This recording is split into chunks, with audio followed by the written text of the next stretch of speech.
Welcome to Pinnacle Code, where we empower second and 1.5 generation Black Americans. And I wanted to kick off this week's episode with a question. Are you going to be a lawyer, a doctor, or an engineer when you grow up? If you grow up in America as the child of African immigrants like myself, that's a very relatable question. I want to say it's like a stereotype, but honestly, it's really reality for a lot of children of Black immigrants. Like, you got to do one of these three things to be considered a success or to kind of quote unquote make it. That comes with all the cultural expectations and pressures of the fact that your parents came from abroad to kind of build a life in the US, and with being a doctor, a lawyer, or an engineer, you get the high paying status, you get the social status, and you're able to support and raise your family. Personally, I'm grateful that my parents didn't push that too hard on me, and look, I understand. I think they would have loved it if I got into one of those fields. And actually, as a kid, beyond my MBA dreams, there was one point as a kid where I did want to be an engineer.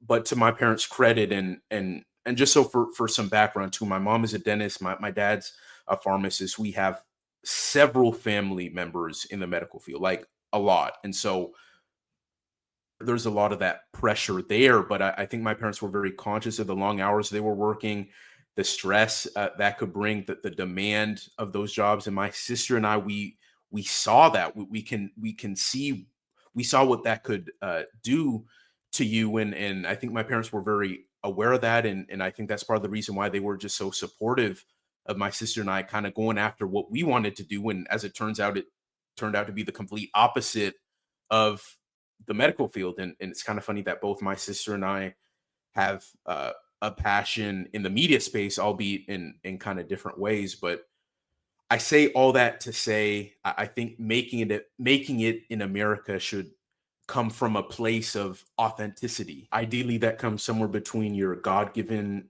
gifts, the skills you've cultivated, and what the market values.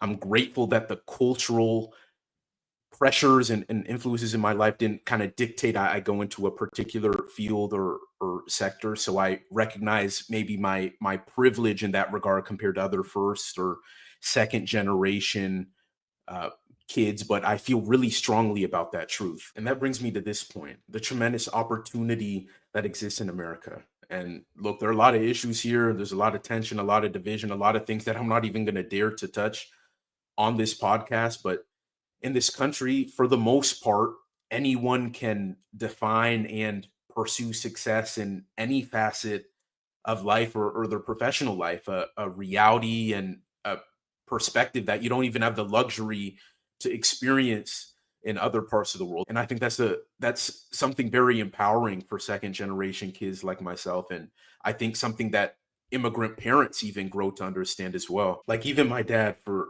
as supportive as he's been, there have been times in the past where he'll ask me, "So, are you going to go back to school to get more degrees?" And it's like, I don't really need degrees for what I'm doing at this phase in my life. And maybe I will at some point, but right now I just don't see the vision. But there's obviously the status, right? Going back to the status that comes with having degrees. But then also, like, I think he's realizing from just conversations with me, like, look, as long as I lock in on this media thing, all the money and everything that comes from that will come.